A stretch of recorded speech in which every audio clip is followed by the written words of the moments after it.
Hi, everybody. Welcome to another episode of Get Into It with Gila. I'm Gila Glassberg, registered dietitian and certified intuitive eating counselor. And today I have Batya. Hi, Batya. Hi, how are you? Good. How are you? Great. Thanks so much for joining us. Sure. So I'll just update the listeners a little bit about how we met and what we plan on covering today. So Batya reached out to me. I believe, you could correct me if I'm wrong, but I believe that I got your number. We got in touch because of Zahava Liss from Right. Cascano. And you actually explained, like, how did you get in touch with Zahava, and then how did you branch off into your own, you said, like, support type of group? Okay, great question. So originally I got involved with Cascano a few years ago when I first heard about them.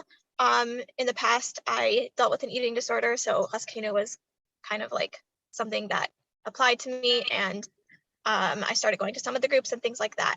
And then it was, I believe, last June, I decided to start an online eating disorder support group for Jewish girls and women because I hadn't really been able to find anything like that, and I felt like there was really a need for that.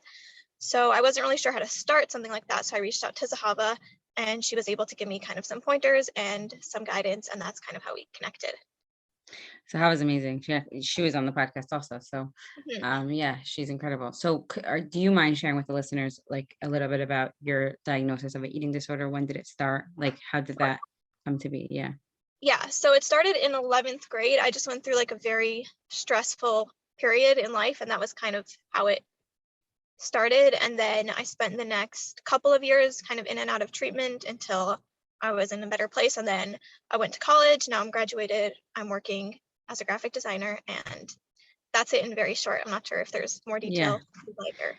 I guess if you could share with people, like, obviously, like, for at least for people who listen to the podcast, they know that, like, an eating disorder isn't like, somebody called me fat and then I felt fat and then I had an Right. eating disorder, right? There's, like, so many um variables that usually, like, are the perfect storm to create an eating disorder. So maybe just so if people could listen to this in more of like a preventative way, like, what are signs to look out for? Like, how did it evolve, or how did you find the right treatment for you, and, like, your support type of system?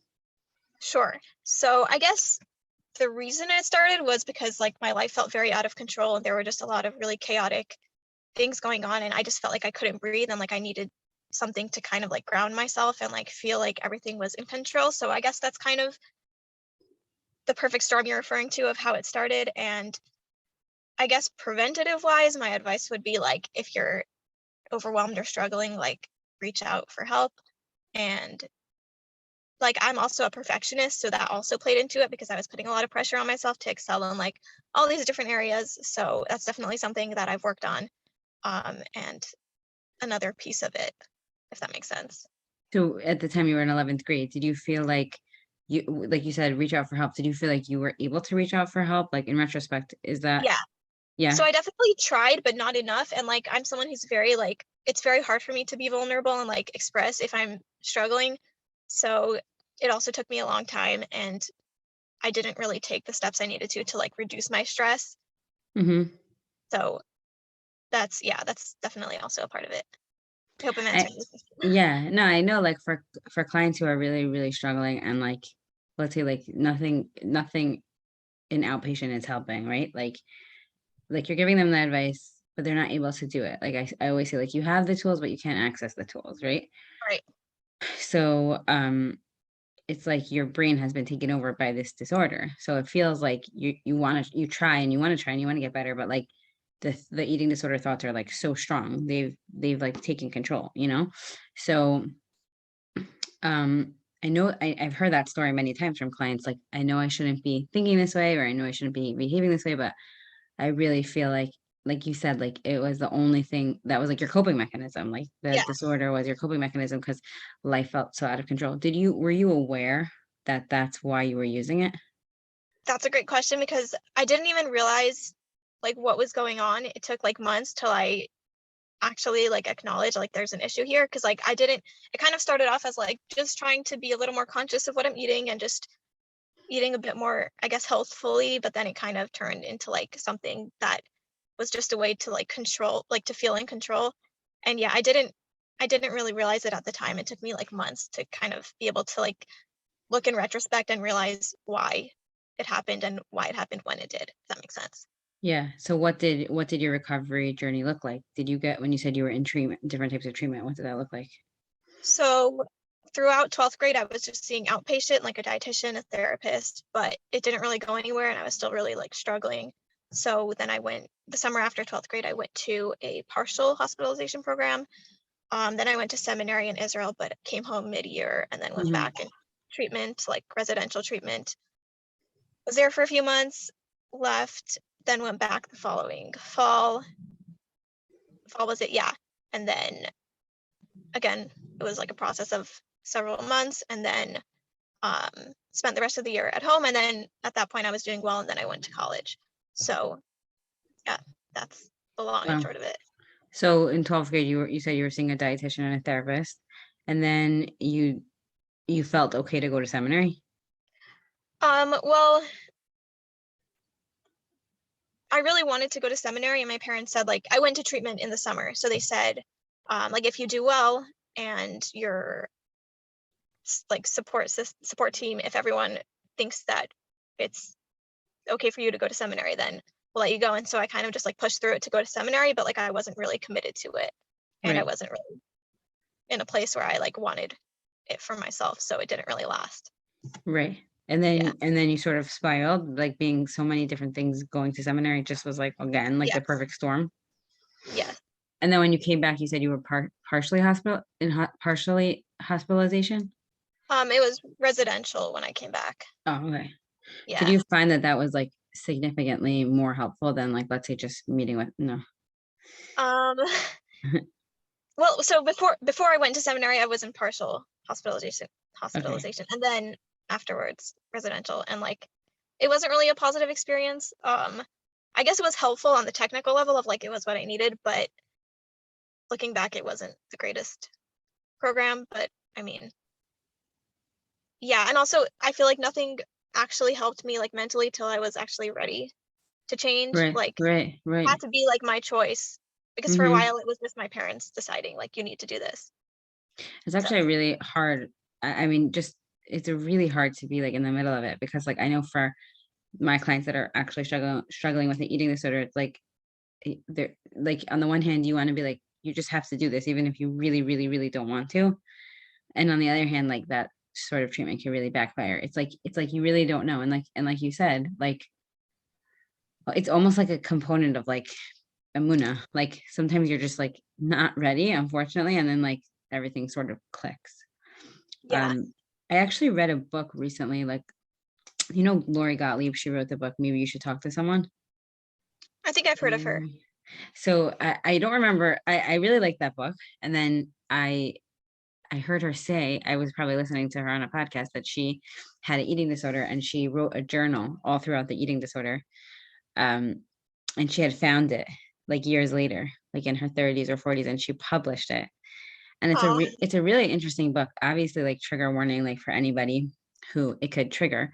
But I actually found it really interesting to hear when like again using the terminology like the perfect storm came, that she started to heal. Like it was really like you don't see progress, you don't see progress, you don't see progress, you see like that up and down and up and down, and like you expect more progress but like you're not seeing it, and then like something clicks. And mhm. it's good for clients to hear, because like it I always say like I'm always like I'm so proud of you for trying. Like eating disorder recovery is like probably the hardest thing you'll ever do, and like pushing yourself forward, and like sometimes like even if you push really really hard it doesn't help. And like I actually found that that book was a really interesting way to see how like everything could help, and it doesn't seem like it's helping, but like at Exactly. some point it could really help. Yeah, like for a really long time, I was like, I never thought I could actually get past it. I was like, this is gonna just go on forever. Like I'm gonna be stuck in this cycle of like going into treatment, leaving, going in, but then eventually it did click, like you said, and so there's hope. Right. Maybe Yeah. you could explain for people listening like what was the difference between partial hospitalization and residential. Um, the main difference is just time. Like you're there 24/7 versus they're from like 8 a.m. till 5 p.m. So That's the main difference. So you sleep at home. You were sleeping at home. Yeah. Did people in your, like, social life and your family life know about it? Great question. The first time, no. Like, I was just so secretive about it and, like, so closed off and just didn't want anyone to know. I was, like, embarrassed and still partially in denial. But then, like, not a couple years, maybe, like, a year into it, I opened up with friends and things like that, and that was so valuable, and I'm so glad I did, because like, my closest friends, I didn't even say anything to, and I just, like, kept her in the dark. She knew something was going on, but she didn't really know what, and then once I was able to, like, express that, it was just, like, it was very freeing, Mhm. um, and also something that was, like, very hard for me to do because 'cause I'm, again, like, very reserved, and it's very hard for me to, like, be vulnerable to people, but once I did, I was very glad I did. Yeah, it's like the whole concept of chazkinu is that, like, you're not in it, like, Exactly. alone, right? So, Yeah. like, when other people could hear about your journey or your pain or, like, what you're going through, it's like it feels like it's gonna be so scary or vulnerable, and it is vulnerable, but it's Yeah. also like, it's like they're sharing your pain. Like, it doesn't feel as heavy. Right. Um, so yeah, so partial and then residential. Did you feel like in residential you were feeling, like, very forced, like your autonomy was taken away? Absolutely, yes. So after you left residential, that was when you came back home, and then you were feeling up to going to college? Or did I So, okay, it's kind of confusing. I don't Yeah. know if I explained it well. I came home from seminary, went to like a residential, and then slowly phased out, and then went back to a different residential. And then this second time was when I like I had told my parents I'm not going to where I went to before. Like I need to do something different, because it really wasn't working for me. And so because of that, I felt more like autonomy, and I felt like this is my choice, and I want to make it work. So that was Mhm. also very helpful, and kind of just I guess I matured and like came to a place where I was willing to accept changing, and I feel like that time it actually stuck because I was invested in it, if that makes sense. And also I feel like I kind of just naturally found meaning in other things and was able to like move past the eating disorder. And then once I went into college, I've just been doing really well, thank God. And yeah, I'm now at a point where like it's not really part of my daily life anymore. Did people say, or did you ever think, like, I have heard people say this, like, "Oh, you never really heal from an eating disorder." Like, did you feel I've like heard that. I don't know. I think it depends on the person. Mhm. I think maybe for some people it's always a struggle. I definitely still have to be like on top of things and make sure I'm not falling back into like old patterns, but I also don't want to be like, oh, I'm never gonna get better. So I can never like let down my guard, or I can never feel that I'm recovered, because I don't think that's healthy either. Like I think you need to be able to like allow yourself to move past it. Right, right, for sure. So, so how long would you say that you're, like, recovered or in recovery? Yeah, I would say around 2 years. Wow. So could you tell us about the group that you run? Like, how did you find people to join? Of course. How do the meetings work? Yeah, sure. So like I mentioned before, I don't know if I mentioned this, but the reason I started it was because in treatment, I had my peers like in the treatment environment, and then I had my Jewish friends outside of that. But there was like a disconnect, and I felt like very isolated because no one in my life really could understand what I was going through, and then no one in the treatment environment really understood where I was coming from. So I just had this dream of starting an online support group because I knew there had to be other girls like me going through similar things. I just had no way to connect to them. But at the time, it just felt like something I couldn't do. Like I was, again, very scared to make myself vulnerable, and just like I just couldn't take that on. But once I graduated college, I felt like I'm in a good place. Like this is something I feel ready to start. So, what was your question again? How did I start it? And How'd you what's start the it? Yeah, like, how'd you find people yeah? to join? And yeah. Right, right, right. So then I reached out to Zahava List from Kenu, and she was able to give me some guidance on how to start. And I also reached out to Relief, like a Jewish mental health referral organization, and spoke to different professionals, and kind of got some guidance on how to start it in a way that was like, I guess, healthy and responsible and all that. And then Zahava put a flyer for my group onto her email listings, and that's really how I got most of the people who come on. And it's been really small. It's been like every week there's anywhere between like 1 and 5 people, but it's been going steady for like 5 months now, which is good. And I'm Wow. hoping, Yeah. Yeah, thanks. I'm hoping it will continue to grow the longer we do it and the more people who find out about it. And then the way it runs is, so it's just run by me. It's very informal and it's kind of like open discussion. So anyone can raise any topic that is on their mind or that they want to get some feedback or advice from. And then what we'll also do when it's a really small group is I have like different discussion prompts. So some are related to just mental health or general questions or eating disorder related. And we'll just kind of start with a prompt and that will kind of initiate the discussion. So you're in charge of the group and everybody joins like via Zoom or the phone? Zoom. Yeah. Zoom, so you could see each other's faces. Hmm. And then you'll start by either like you have a discussion, you have a topic you want to discuss, someone else has a topic they want to discuss, or if no one has anything they want to specifically discuss, you have like this prompt type of thing. Right. And it's once a week? Yeah, it's every Sunday. And how long does it go? Like an hour? 45 minutes. And have you gotten any feedback so far? Feedback in like, Do you feel like the group members are feeling really supported? Do you feel like yeah. so I think it's been good. Like I've gotten positive feedback, but it's also been hard to gain traction. Like there are people who will come on and off, you know? So I'm still trying to figure out ways to make it more consistent. And so people are joining more consistently. But yeah. Is this like mostly like in combination with other forms of treatment, or this is people who are mostly recovered? So I would say both. I would say a lot, like everyone to join the group, you need to be seeing a therapist or a dietitian. Like this isn't treatment, Right. but people are like in a range of places in regards to that. So Right. yeah. Where do you see like in like 1 year or 5 years, like where do you see the support group? Okay, so I would love for it to be, first of all, just a larger group. Like maybe we can bump it up to like 10 people every week. That would be really cool. Yeah. And then also I would love to do other things like maybe meet more than once a week or start a website or different things. But right now I'm just trying to get this really steady and then Yeah. move on to maybe more. Yeah, you'll see that like as more people hear about it and like it will gain traction because people Right. for sure, like I've heard that many times, like people are in a treatment center and then they have their support there and then they have their Jewish friends or their religious friends or their Jewish group and like the worlds don't meet, which for some people they actually appreciate, and for some people they find it to be like a major gap. Yeah, like I found it to be very difficult because it was like I was living in two different worlds at the same time. And so I think having a kind of bridge between the two can be really helpful.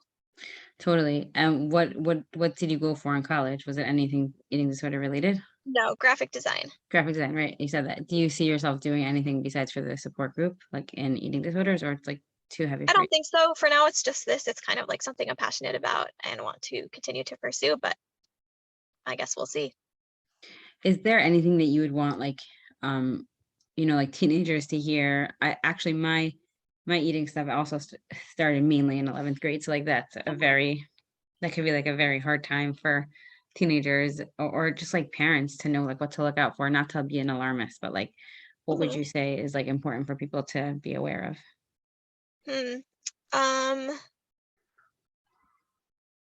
Good question. I can't really think of anything other than the obvious, like if your child's like dropping a lot Stops of weight or eating, not yeah, eating or things like that. hiding in their room, or you hear them go to the bathroom right after they eat, Right. or if you see like a drastic change in their behavior, Right. or like if there is like a lot of changes, like just something to look out for. Also, Right. like, Like if your child's going through a lot of stress or something, just like yeah, make sure they're okay and help them yeah. with that before anything goes awry. Was there like a lot of diet talk in your house or diet talk amongst your friends that was also Not at triggering? all. No? Not at all, which is very interesting. Like it wasn't related to in any way like how the eating disorder started, but then I guess once I was dealing with an eating disorder, that kind of talk, I became more aware of it and like it definitely was hard for me to be around. And so I would just tell anyone, like especially teens, like just I guess be careful about that and what you talk about and what you say and be aware that people might be struggling with different things that you aren't necessarily aware of, like especially in seminary, like Yeah. diet talk was everywhere and like first I told myself like, it doesn't bother me, I don't care. But then once I told myself like, this really is hard for me to be around, that was helpful for me because I realized like, I don't think this is right, or I'm not okay with this. And then I was able to kind of like put it into perspective as opposed to being like, it's not bothering me, but really it was. Right. And I would just tell like teenagers or girls going to STEM or whatever that like, just be mindful about what you're saying and how you're saying it. And like, just be aware that weight and eating can be a sensitive topic for people. And so just to be mindful of that. Yeah, I would, totally. yeah. It sounds like, I don't know if this is something that like your therapist told you, but it sounds like more of like a self-compassionate approach, which is like something that my therapist taught me, which is like, on the one hand, we could say to ourselves, like, which is something that I used to struggle with, but she helped me understand that, like, oh yeah, diet talk doesn't bother me, or like gaining weight, like Right. it doesn't really bother me. Like it's fine. Like I'm so happy that like whatever, like all the things that we try to incorporate into our life. And then life happens and like it's really hard and it's really Yeah. annoying. Like you don't really want to go to a meal with people and hear about their diet. Like Right. whether or not you agree, it doesn't matter. It's triggering. You don't want your kids to hear it. Like you don't want to be around it. And you also like want to function in the world. So like Exactly. telling yourself Like like, oh, you don't, right. I also, it's not like we don't want to be like, everything triggers me and I can't handle anything. But at the same right, time, you want to be able to like acknowledge when it does right.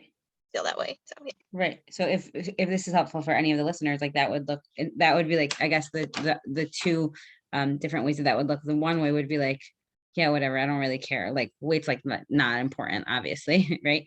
Versus like, wow, like I'm noticing that like I'm really having like some sort of like emotional reaction, like I feel like a tightness in my stomach, or like my heart's racing, or like my cheeks are feeling flushed, or like I'm getting like really overwhelmed by this conversation. Like, wow, this is something that really bothers you, and like Right. it's um actually like I work with the supervisor, Jessica Setnick, eating disorder supervisor, and she's whenever I'm like in session with her and I'm like really angry about like a client, I feel so bad like that they have to go through that. She's like, well, you just have how could you use that as like activism, like how could you spread your message more? And like sometimes if I don't hear that from her or from anyone, I just get angry and it doesn't feel good. Right. It just feels like ugh, the whole world's against me, and like no one even cares about intuitive eating. But then when she said that, even she said that recently, I was like, right, that's why, like, yes, 90% of the world is into dieting, but like for the 10% of people that are not into it and they've really really recovered, um this is helpful and it's really important for people to hear. Is there any other like resources that you could share? Relief, Um, you said. Relief, Huskenu. I don't know of any other specific resources. How did you find Cheskinu? I don't even remember. I think I maybe saw an article about it or heard someone talk about it. And also relief, you just saw something. Yeah. I'll actually put that information in the show notes. So if anybody is Oh, struggling cool. or know somebody struggling, they're really a great Yeah. organization. Um, what about like any books? Were there any books that really helped you, or anything that your therapist said that really like gave you a lot of like support? As far as books, oh, actually, yeah, one thing. Like for a really long time, I never even knew like how eating disorders worked or like why it happened, and like that wasn't really addressed in treatment. And then one time, my therapist recommended a book. I don't remember. I think it's called just anorexia or something like that. I'm blanking out. Well, I can when you send you find the it, info, well, yeah, but it send was me the very info. helpful in just explaining like how it works in the brain and kind of what the like neurological or biological kind of processes are, which helped me like realize what was going on and like I wasn't crazy. Like this was actually just like something in my brain, if that Right. makes sense. So that No, it was helpful. does. I wonder, was it Sick Enough? Was it the book Sick No. Enough? That's a really excellent book also. Oh, cool. She's a eating disorder doctor, and she Oh, really wow. does explain like nutritionally, medically, Right. physiologically, like it's really a good book. It's really really interesting and very very like well researched and detailed, and like it's a great book. I'll also put that in the show notes. I guess the last thing I wanted to ask you is like, why did you decide to go like public with your story?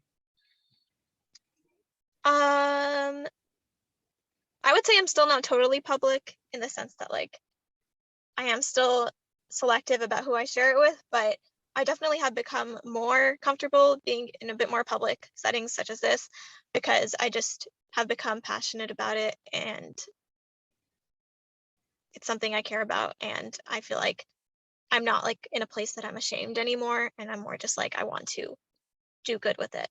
So, It's like what my supervisor said, like you feel like some sort of emotion about it and you want to like share it. You don't want to just be like, why did this happen to me? Or like, like what was the point? It's like, okay, now that this has happened to me, like what have I learned and how could I help? right. And I feel like I've also grown so much through it that like I can't imagine life not having gone through this. Like as Right. cheesy as that sounds, like I grew a lot just in Yeah. terms of being able to be open with my emotions, connecting with other people, managing stress, all these different areas. So I feel like I want to continue on this path of exploring and doing and all that. Yeah, like you said before we started recording, like you're feeling a little bit nervous, but like it's Yes, important. very Yeah, it's important for people to hear like you're nervous, but you did it anyways. Like right. you could feel like a little resentment about having an eating disorder, but also like at the same time feeling grateful that like it helped you. So like I Right. think that that's important. I think that is part of eating disorder recovery, that like there's so much that you learned about yourself and so many of the tools you could use in other areas of your life. Yeah, absolutely. Yeah, so thank you so much for coming on. Thank you Do for you want having me. me Yeah, sure. Do you want me to share, like, your email address in the show notes? Can people find you? Oh, Could they sure. reach out to you? For sure. Okay, and do you wanna say how they could join your support group? Yeah. So if you put the email in the notes, then you can just email to the email address with the subject line join, and then I'll send you an intake form, which is basically just like a list of questions to make sure that you're a good candidate for the group. And then once you send that back in and I look it over, then we'll send you the Zoom info for the group. Okay, perfect. Then I'll put when you find out the name of the book, I'll put that in the show notes and the books that I Perfect. recommended, and hopefully this will really help a bunch of people. Okay, amazing. Thank you for having me. Sure, thank you so much for coming on. I really, really appreciate you sharing your story. Sure.